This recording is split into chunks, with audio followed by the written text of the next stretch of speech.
9:56 de la mañana, estamos en directo en Buenos Días Wall Street. Hoy nos acompaña Enrique Bailey Bailier, es director general y CEO de Altes Asset Management, donde también es socio y miembro del consejo, ingeniero en telecomunicaciones, cuenta con 17 años de experiencia en el sector financiero y muchísimas gracias, Enrique, por sentarte con nosotros en un día de tanta información, de tanta volatilidad y sobre todo de tanto tuit, podría decir, ¿no? De unos y otros. ¿Cómo te encuentras? Muy buenas tardes para ti, bienvenido. Muy buenas tardes, muy buenos días para vosotros. Muchas gracias. Gracias. Bienvenido, Enrique. Un gusto tenerte aquí en este programa de Buenos Días Wall Street.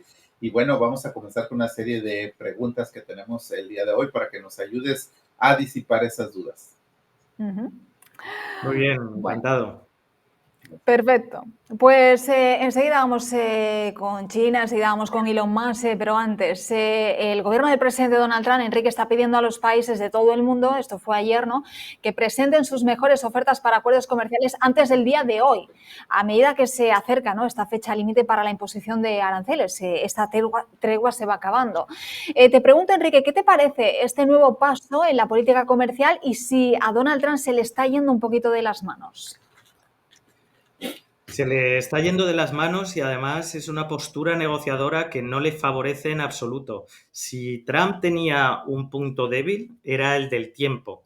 Entonces, cualquier movimiento que anuncie urgencia por su parte, al final no hace más que debilitar su postura y fortalecer la de los demás. Trump le está echando una partida de ajedrez simultánea a todos los países y además su reloj, digamos que tiene menos tiempo que el del resto. Él tiene un mandato muy corto y su mayor apoyo era el apoyo popular y el Partido Republicano. Entonces, eso cada vez se debilita más y los países que están en el otro lado, en la mesa negociadora, lo saben. Entonces, realmente, probablemente a partir de aquí lo que intenten es ganar tiempo y retrasar cualquier medida de impacto para que Trump se encuentre con las futuras elecciones de los midterms sin muchas armas para negociar.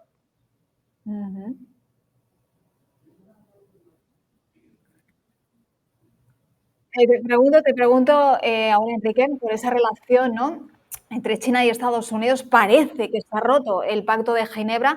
Ahora está todo dirigido, ¿no?, a una conversación entre Donald Trump y Xi Jinping. Y ha dicho Donald Trump que es extremadamente difícil llegar a un acuerdo con Xi. ¿Cómo esperas que se resuelva esta relación bilateral?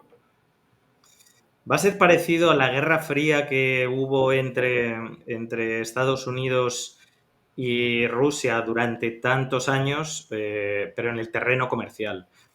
Ahí China juega con mucha ventaja. El Partido Comunista Chino es un partido que permanece en el gobierno y entonces puede hacer planes a muy largo plazo. Trump tiene un mandato de 4 años. En 6 meses empezarán ya con una campaña intensa de cara a los midterms para la elección de nuevos congresistas y eso los chinos lo saben. Entonces, China tiene una debilidad y una fortaleza. La fortaleza es que son tremendamente pacientes y tenaces. La debilidad es que expulsan al talento de China. Tienen unas condiciones de restricción de libertad de cara a los empresarios, a los emprendedores, a los propios trabajadores allí, que el gran talento humano, digamos, tiende a emigrar. Estados Unidos le pasa lo contrario. Estados Unidos es un enorme atractivo para el talento del mundo. De hecho, no tenemos que ver más que las 7 magníficas cómo atraen a los mejores profesionales del mundo y siguen creciendo, innovando y haciéndose cada vez más grandes, pero tiene el punto débil de que su sistema político y el sistema de contrapeso de poderes hace que de vez en cuando las negociaciones que llevan a cabo los americanos sean de muy corto plazo.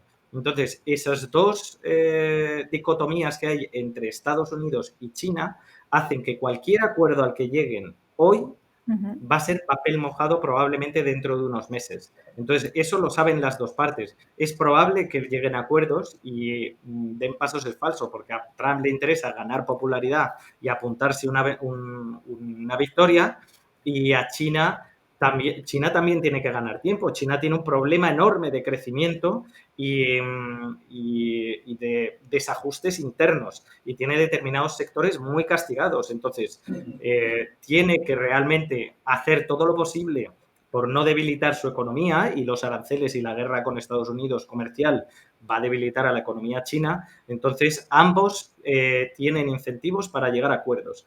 Pero la gran diferencia estará en que Xi Jinping va a buscar alargar más la negociación y Trump, al igual que con el resto de países, quiere un resultado inmediato.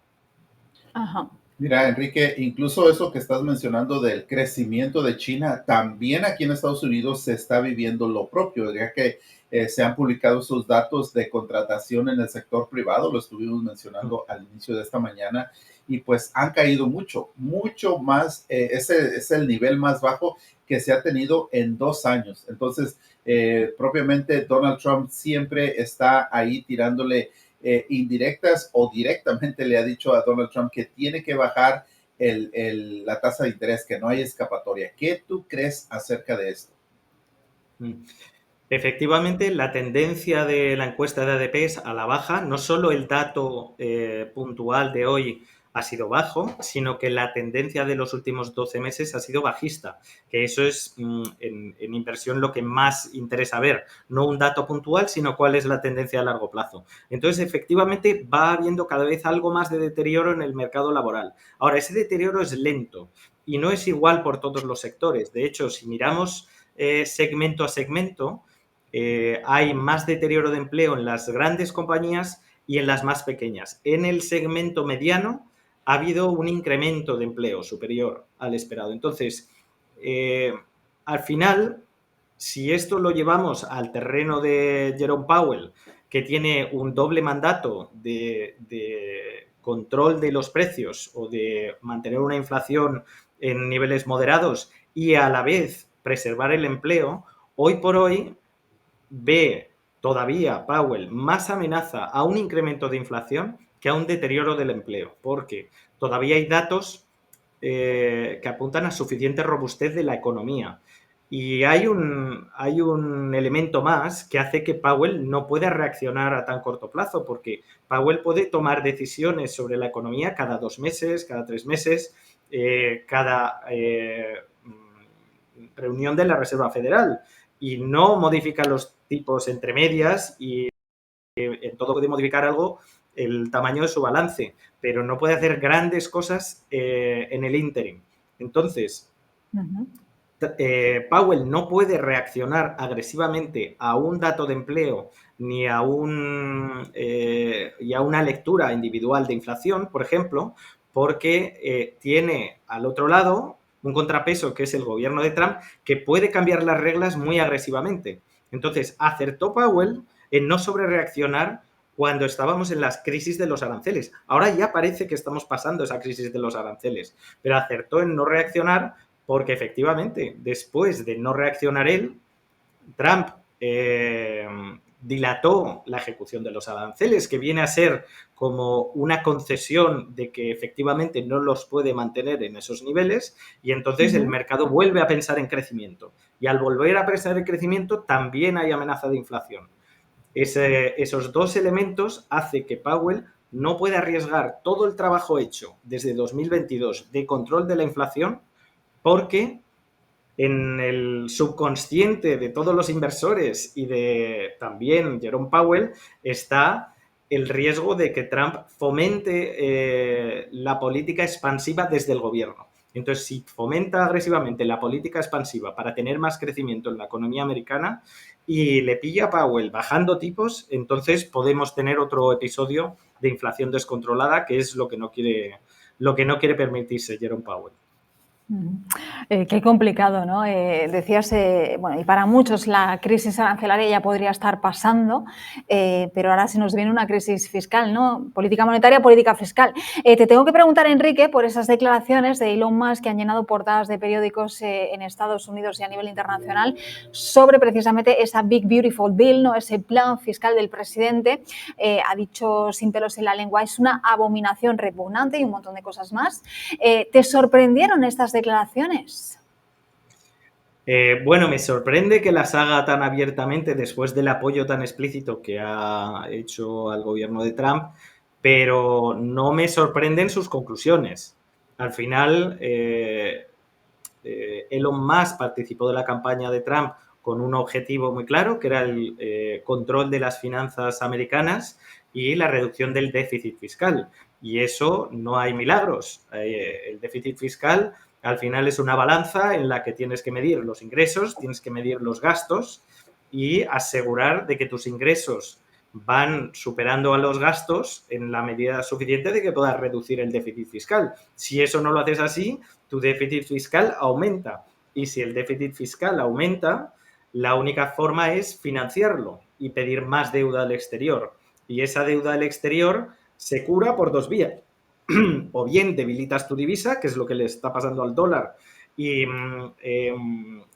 subes tipos de interés, creas inflación y eso va absorbiendo, digamos, el impacto de la deuda a costa de más intereses, pero con inflación va diluyendo el nominal de la deuda. Entonces, esos mecanismos que son muy complejos realmente se pueden ir de las manos. Entonces, ¿qué dice Elon Musk? Oye, yo me he metido aquí para controlar el gasto.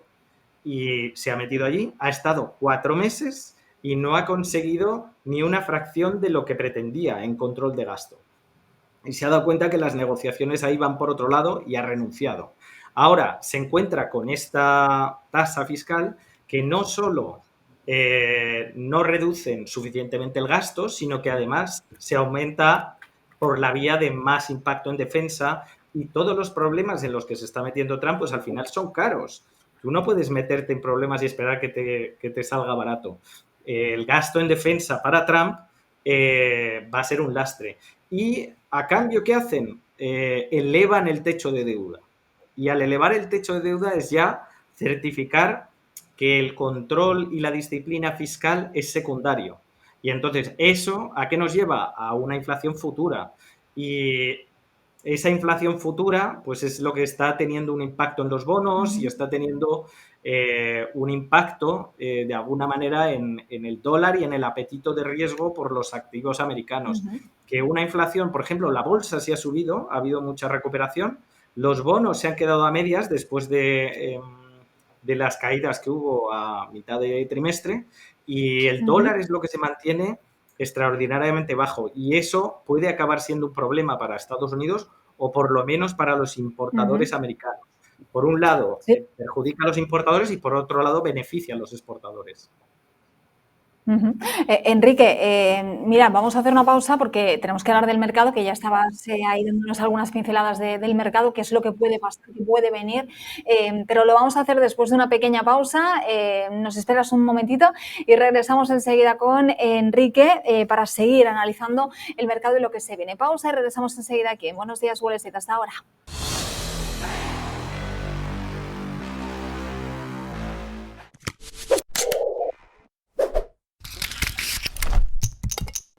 Comercio, tu portal al mundo financiero actual.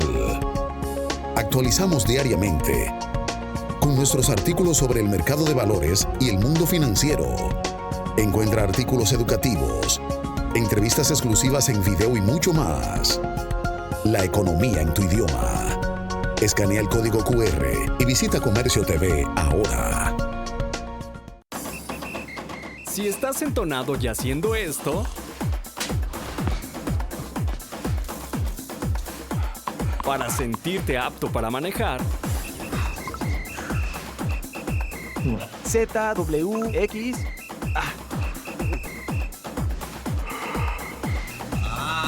no estás apto para manejar. G, K, L, V, W. Un normal.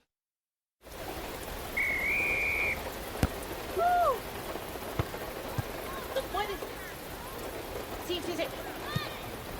Vamos. Dale. Yeah. Go. Si los amas como para manejar una hora y alentarlos en la lluvia aunque vayan perdiendo 11-0, entonces los amas como para visitar NHTSA.gov/protegidos y comprobar que van correctamente abrochados en el asiento trasero del auto. ¡Bravo!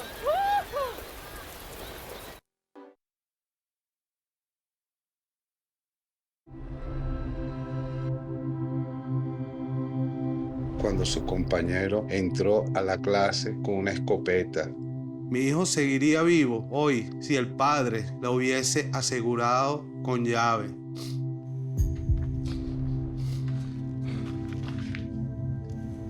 Siempre se puede hacer algo más, siempre.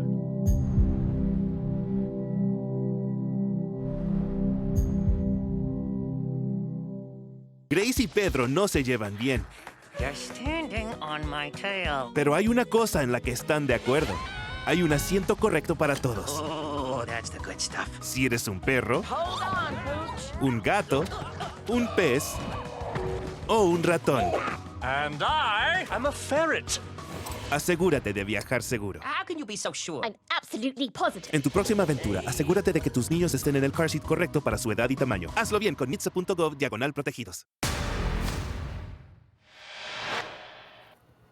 10 y 14 minutos de la mañana, 8 y 14. En el Pacífico seguimos en directo en Buenos Días Wall Street, aquí en Comercio TV. Continuamos charlando con Enrique Bailey de toda la tensión comercial, de esas declaraciones de Elon Musk sobre ese plan fiscal, ¿no?, de Donald Trump. Y queríamos hablar, Alejandro, esta es tu especialidad, de los mercados también con Enrique, ¿no? Efectivamente, Enrique, esto es lo que estamos viendo ahorita, un mercado propiamente en el limbo, ¿verdad? Con alta volatilidad, que va para allá, viene para acá, esa incertidumbre que propiamente los inversionistas están viendo, sintiendo.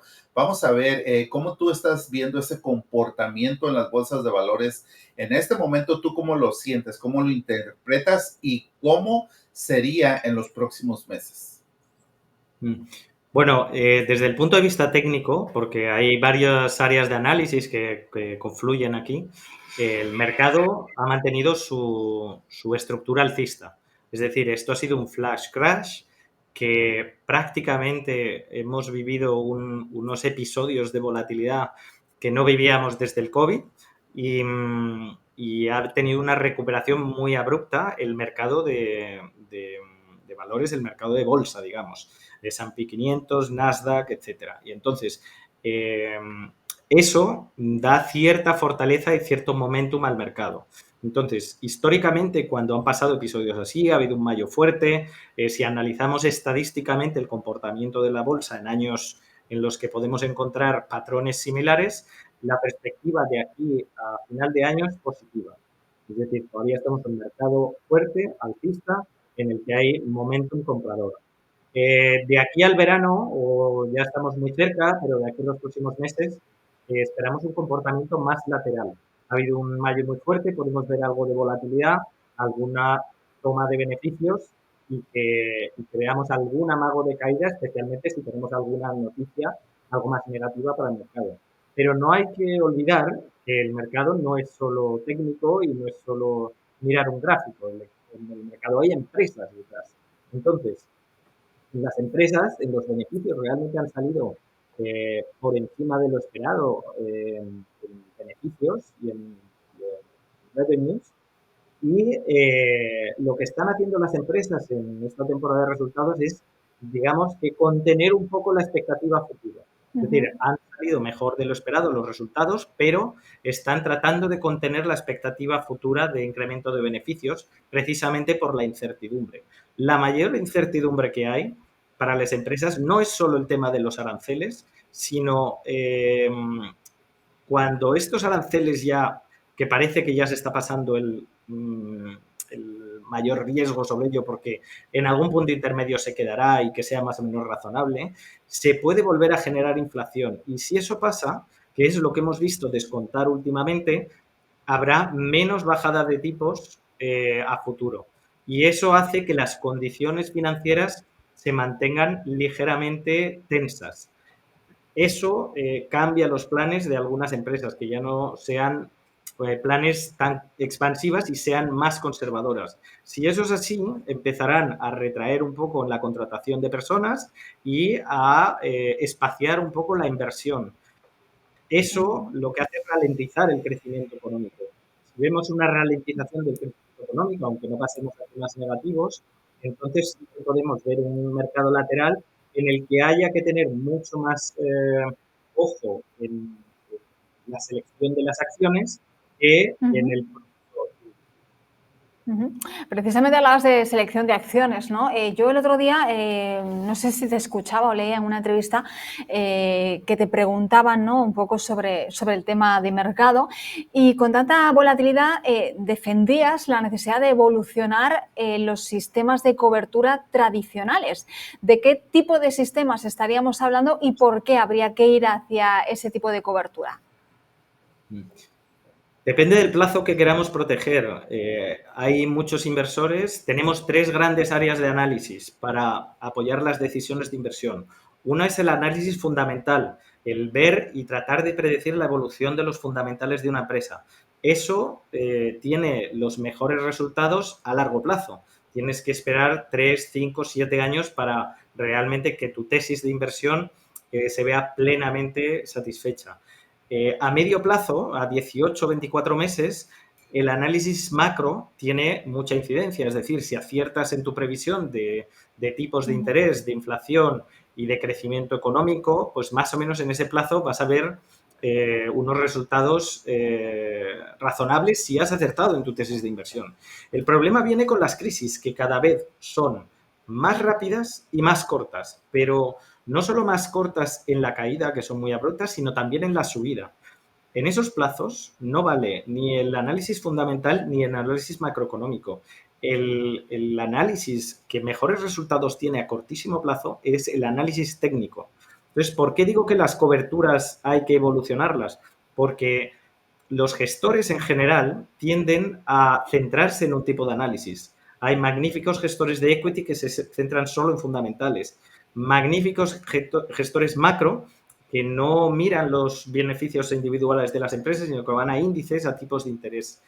Y gestores técnicos que ignoran las otras áreas. Bueno, en la cobertura funciona mejor el técnico. ¿Por qué? Porque ahí hay pánico, hay desapalancamiento, hay decisiones que nada tienen que ver con los fundamentales a largo plazo, y entonces eso lo recoge mejor el análisis técnico. Nosotros tratamos de combinar ambas cosas, fundamental para posiciones más de largo plazo y análisis técnico para crear una estrategia de cobertura tendencial que gane cuando el mercado cae y que no lo pierda todo cuando el mercado sube. Muy bien, entonces eso propiamente, Enrique, ¿cómo tú podrías, de qué forma recomendarías a los nuevos inversionistas en qué invertir, algún sector o algún tipo de compañías únicamente, para que en estos momentos que hemos tenido alta volatilidad en los mercados, como lo estamos mencionando, qué es lo mejor que puede hacer un inversionista principiante en estos momentos? Bueno, es verdad que si es principiante debería ir lo más diversificado posible. Diversificado es en uno o varios índices para estar adecuadamente expuesto a muchas acciones y que no dependa de un solo sector.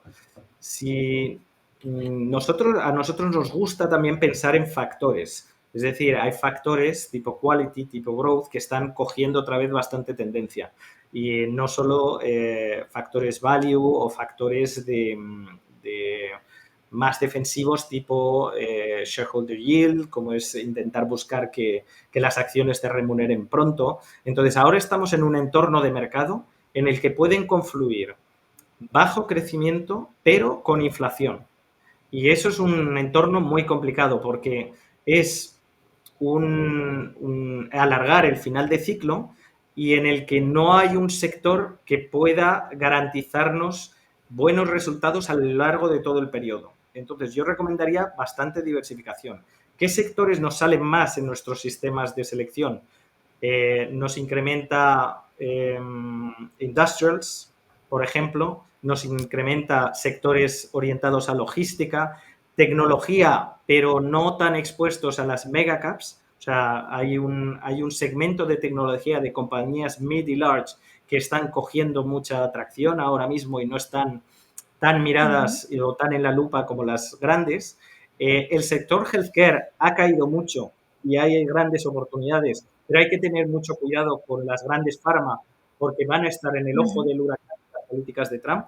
Es decir, hay una medida que es lo que más ha afectado al sector healthcare, que es que Trump intenta abaratar la factura del gobierno reduciendo las subvenciones que hace a los Medicare, pero no quiere que el consumidor lo pague. Entonces, para que no lo pague, le está intentando intervenir los precios a las grandes farma y por eso caen. Entonces, sin irnos a las grandes farma, pero en segmentos más orientados a biotech, tecnología orientada a la salud, se están haciendo enormes avances. La inteligencia artificial vuelve a coger tracción, tiene enorme aplicación, no solo en los productos y las cadenas de producción tradicionales, sino también en investigación. Y esos sectores van a seguir teniendo que estar presentes en cartera sí o sí. Tendría más cuidado con la energía, más cuidado, porque ya hemos visto mucha volatilidad y no precisamente al alza.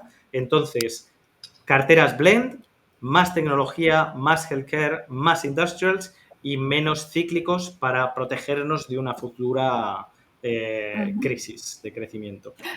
Lo he apuntado todo, ¿eh? Logística, tecnología, pero cuidado con las megacaps, salud, ojo con las grandes farmacéuticas, es algo que hemos comentado aquí mucho, más biotecnología, por supuesto, inteligencia artificial, que ha vuelto a repuntar, y ojo con la energía, un sector que muchas veces, ¿no?, sufre pérdidas.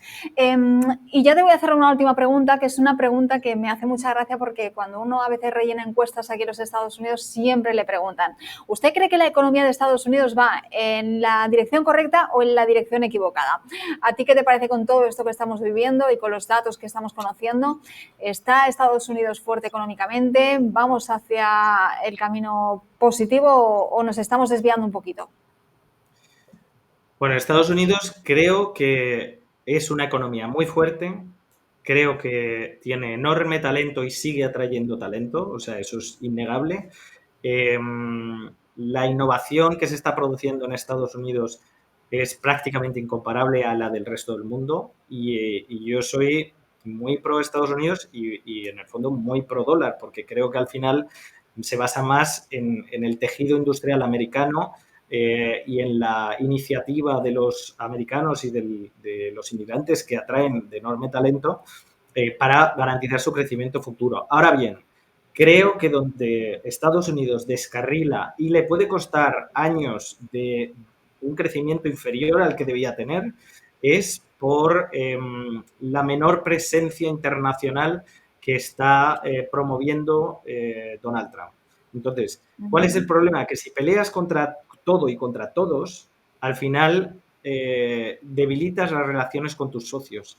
Y al debilitar las relaciones con tus socios, pues todos sufren. O sea, al final, en una negociación, y él debía saberlo, el conflicto es lo que más pérdidas te produce.